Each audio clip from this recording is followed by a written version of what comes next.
She mocked the necklace I got her. "This looks cheap." I said nothing. A week later, her sister posted a photo wearing it, with the caption, "Gifted by someone who actually cares." My relationship ended because of a piece of jewelry that wasn't even for sale. It was our 2-year anniversary, and I wanted to do something special for my girlfriend Amelia. I'm a furniture maker, I work with my hands, and I appreciate things with a story. So I decided to make her a necklace. My mom passed away a few years ago and left me a small box of her old things. In it was a single beautiful star sapphire. It wasn't a flashy diamond-cut stone. It was smooth, polished, and had this deep, milky blue color. When the light hit it just right, a 6-pointed star would appear inside.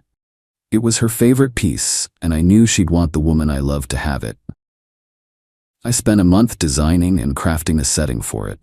I'm not a professional jeweler, but I know my way around a workshop. I made a simple, elegant pendant out of white gold, designed to show off the stone's unique star. I was proud of it. I thought it was the most meaningful thing I'd ever made. The night of our anniversary, I cooked her favorite dinner. After we ate, I gave her the box. She opened it, and her reaction was quiet. She picked up the necklace, held it in the palm of her hand, and just stared at it. There wasn't a spark of excitement in her eyes. It was more like she was trying to figure out what it was. "It's a star sapphire," I explained. "It was my mom's. I made the setting for you." She forced a smile. "Oh, it's unique." Then came the line that kicked everything off. She held it up to the light, which wasn't bright enough to show the star, and she just said, "This looks cheap." She didn't say it to be mean, I don't think. She said it like she was stating a fact, like she was evaluating a piece of produce at the grocery store. To her, value was a brand name, a price tag. A handmade piece of jewelry with a sentimental story was just a quirky, low-budget craft project. I felt something inside me go cold, but I didn't say anything. I just watched as she put the necklace back in the box and set it on the edge of the table, where it sat for the rest of the night, forgotten. I said nothing. I didn't defend the necklace. I didn't explain that star sapphires are rare and valuable. I didn't tell her how much it hurt to hear her call my mother's legacy cheap. I just let her comment hang in the air between us. The next week was strange. Amelia was distant. She was spending a lot more time on the phone with her sister, Becca. Becca was a piece of work. She was one of those people who was constantly competing with everyone, especially her own sister. If Amelia got a new purse, Becca had to get a more expensive one. If Amelia went on a trip, Becca had to go somewhere more exotic. They had a weird, toxic relationship that I never understood. A week after our anniversary, the other shoe dropped. A mutual friend sent me a screenshot. It was from Becca's Instagram story. It was a selfie of her wearing my mother's necklace. She was smiling, a smug, triumphant look on her face. The caption was what really got me. It said, "Gifted by someone who actually cares." I just stared at the picture. Amelia had given my mother's necklace to her sister. Not just given it away, but had clearly told her some sob story that made me the villain. I was the guy who gave cheap gifts. Becca was the hero, the someone who actually cares, probably because she had taken Amelia out for a spa day to make up for my terrible anniversary gift. The public humiliation, the complete disrespect for me and my mother's memory, it was all there in one smug selfie. And that's when I knew I wasn't just dealing with a materialistic girlfriend. I was dealing with a conspiracy. I didn't confront her. I didn't send her the screenshot. I just saved it to my phone and let the cold anger settle. My first call was to my lawyer. I explained the situation. He told me that since the necklace was a gift, it was technically her property to do with as she pleased.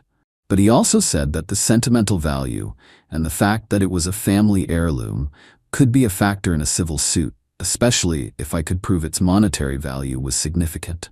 So my next call was to a jeweler, a reputable guy my dad had used for years. I sent him the detailed photos I had taken of the sapphire before I had set it. I asked him for a formal appraisal based on the size, quality, and origin of the stone. He told me it would take a few days.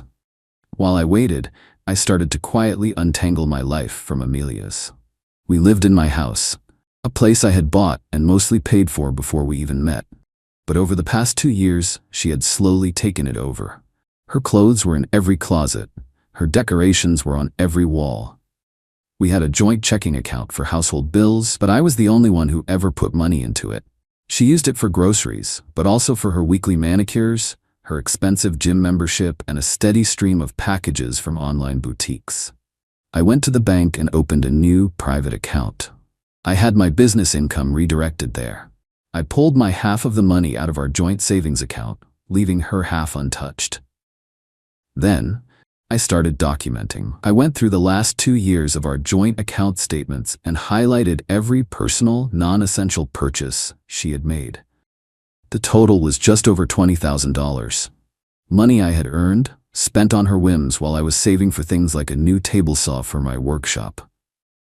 The jeweler called me back 3 days later. He was excited. He told me the star sapphire was a rare, untreated stone from Sri Lanka, one of the best in the world. He said based on the photos and the specs I gave him, a conservative estimate of its value, once properly certified, would be around $75,000. He said it could be worth even more at auction. I felt my hands start to shake. $75,000.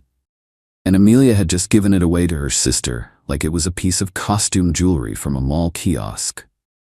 Now my plan had a focal point. This wasn't just about disrespect anymore. It was about a stolen, high-value asset, and I had a picture of the thief wearing it. The next escalation came from Amelia herself. She sat me down one night and told me she thought it was time we took our relationship to the next level. She wanted to get married, and she wanted me to add her name to the deed of my house. It's about showing a real commitment, she said. I want us to be equal partners in everything. I just nodded along, pretending to consider it. That's a big step, I said. Let me think about it. Inside, I was laughing. A week after giving away my mother's legacy, she wanted me to give her half of my house. The audacity was incredible. A few days later, her parents invited us over for dinner. I knew it was an ambush. Her father, Richard, a smug investment banker who had always looked down on my hobby of a business, cornered me in the living room before we ate. Amelia tells me you're hesitant about the house, he said, swirling a glass of wine. You have to understand, a woman needs security. You're a good, stable guy, but my daughter is used to a certain lifestyle. You need to show her you're serious about providing that for her. I see, I said. And what about the anniversary gift I gave her? Did she seem happy with that? Richard just waved his hand dismissively. Oh, the little necklace. It was a sweet thought, a very crafty gesture. But you have to understand, son. At this level, a gesture isn't enough. It's about assets, tangible assets. The whole family was in on it. They saw me as a simple craftsman, a stepping stone for Amelia to get the security she deserved. They had no idea that the cheap necklace was worth more than the car her dad was driving. I now had everything I needed. The appraisal, the screenshot, the documented history of her spending, the recorded conversation of her trying to get her name on my house. It was time to set the trap. I told Amelia that I had a surprise for her and Becca. I said I had been thinking about what her dad said, and I wanted to make a grand gesture to prove my commitment. I invited all of them, Amelia, Becca, and their parents, over for dinner the following Saturday. I told them to dress up. I said it was going to be a night they would never forget. They had no idea how true that was. They arrived on Saturday, all smiles and expensive clothes. Becca was wearing the necklace. She was practically flaunting it, touching it every few minutes, making sure I saw it. I acted like I didn't even notice. I served them dinner. I poured them expensive wine. I played the part of the gracious host who had finally seen the light. After dinner, I asked everyone to join me in the living room. As you all know, I began, I've been doing a lot of thinking about my future with Amelia. And I realize that I haven't been showing my appreciation for her in the right way. So I have a few gifts tonight. I handed a small gift-wrap box to Amelia. She opened it excitedly. Inside was a simple silver locket. It was nice, but it probably cost about $100. Her smile faltered for a second, but she recovered quickly. Oh, it's lovely, she said. Now for you, Becca, I said, turning to her. I don't have a gift for you, but I do have a question. I love that necklace you're wearing. It's so unique. Where did you get it? Becca puffed up with pride. Oh, this old thing? She said, touching the sapphire. Amelia gave it to me. She has such good taste. She really does, I said, my voice dangerously calm. In fact, her taste is so good, she managed to pick out the single most valuable item I owned and give it to you. The room went quiet. I reached into my pocket and pulled out a folded piece of paper. It was the certified appraisal for $75,000. I handed it to Richard. He unfolded it, his eyes scanning the page. I watched the color drain from his face. "What is this?" he whispered. "That's the appraisal for the cheap necklace my mother left me," I said. "The one your daughter is wearing, the one Amelia gave away." I then pulled out my phone and showed them all the screenshot of Becca's Instagram post. "And this," I said, "is a picture of Becca admitting to being in possession of my stolen property, a $75,000 piece of stolen property." Amelia and Becca just stared at me, their faces a mask of horror. "I have a police report filled out and ready to go," I continued, pulling another document from my pocket. The detective I spoke with was very interested in the Instagram post. He called it an open and shut case, grand larceny. Amelia's mother finally found her voice. "You wouldn't," she gasped. "Wouldn't I?" I asked. "For a week, I have watched that necklace, my mother's legacy, be mocked and used as a prop in your petty family drama. You all saw it as a cheap trinket. You saw me as a simple-minded wallet you could drain. You fundamentally misjudged the value of everything in front of you." I stood up. "So here's the deal. You have two options. Option 1, Becca takes off that necklace right now, puts it on the table, and you all walk out of my house and my life forever. Option 2, I call the detective. He comes over and he arrests Becca for felony theft. Your choice." The panic in the room was a beautiful thing to watch. The four of them started whispering furiously, shooting panicked looks at each other. Becca's hands went to her neck, her fingers fumbling with the clasp. After a tense minute, she finally got it off. She walked over to the coffee table and placed the necklace down, her hand shaking.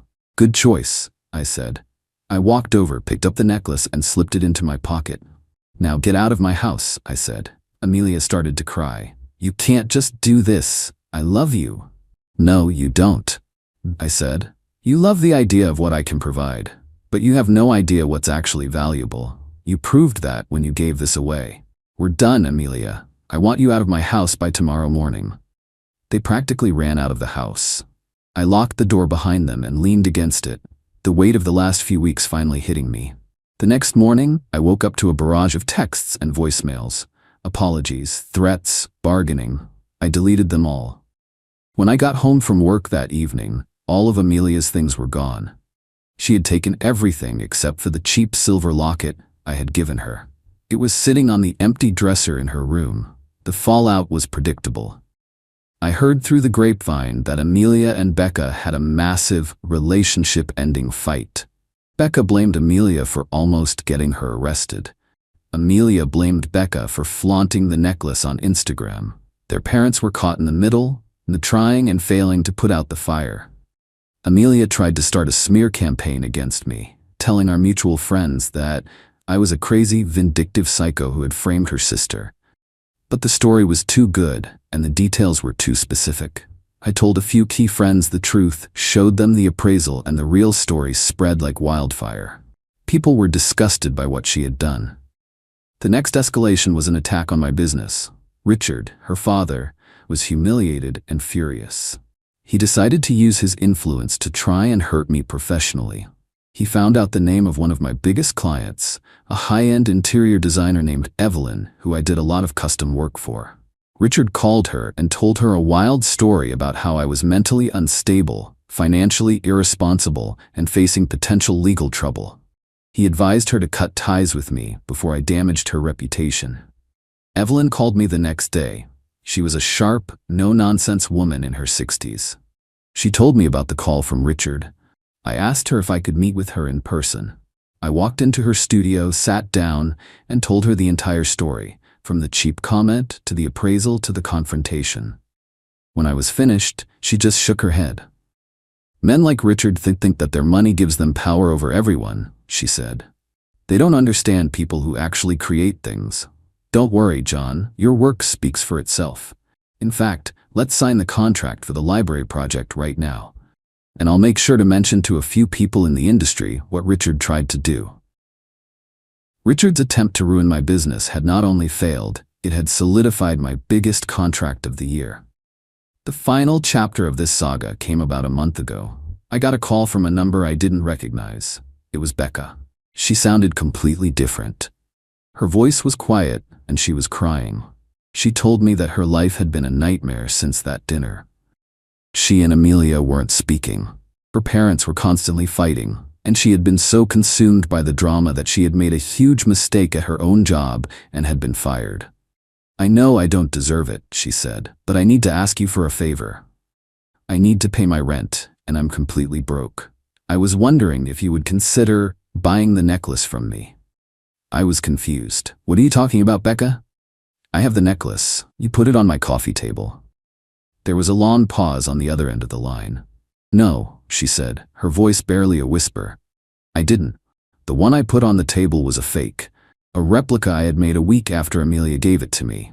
I kept the real one. I still have it."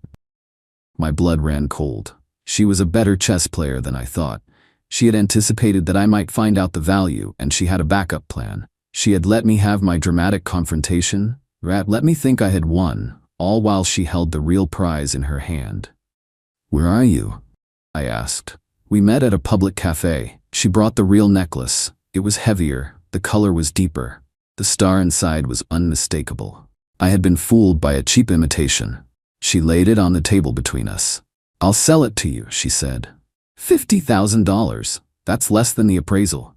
It's enough to cover my debts and get me out of this town. You get your mother's necklace back, and I disappear." I looked at her, at the desperation in her eyes. I could have called the cops right then and there. I had her admitting to the theft. But I saw something else. I saw a chance to end this, completely and totally, on my terms. "I'm not giving you a dime," I said. I pulled out my phone and dialed my lawyer. I put him on speaker. "I'm sitting here with Becca," I said. "She has my mother's $75,000 sapphire. She is trying to extort $50,000 from me. What should I do?" My lawyer's voice was crisp and clear. "Becca, this is your last chance. You will hand over that necklace right now for free, and in exchange, my client will not press charges for felony theft and extortion. If you refuse, I will have the police there in 5 minutes." The color drained from her face. She looked at the necklace. She looked at me. She pushed it across the table. I picked it up, the real one. It felt warm in my hand. "Thank you," I said. I stood up and walked out of the cafe without looking back. I had the real necklace. Amelia had nothing, and Becca had nothing. The final, desperate move had cost her everything. That was the real victory. A few weeks later, I took my mom's necklace back to the jeweler. I had him remove the sapphire and reset it into a simple, classic ring for myself. I wear it on my right hand. It's not flashy.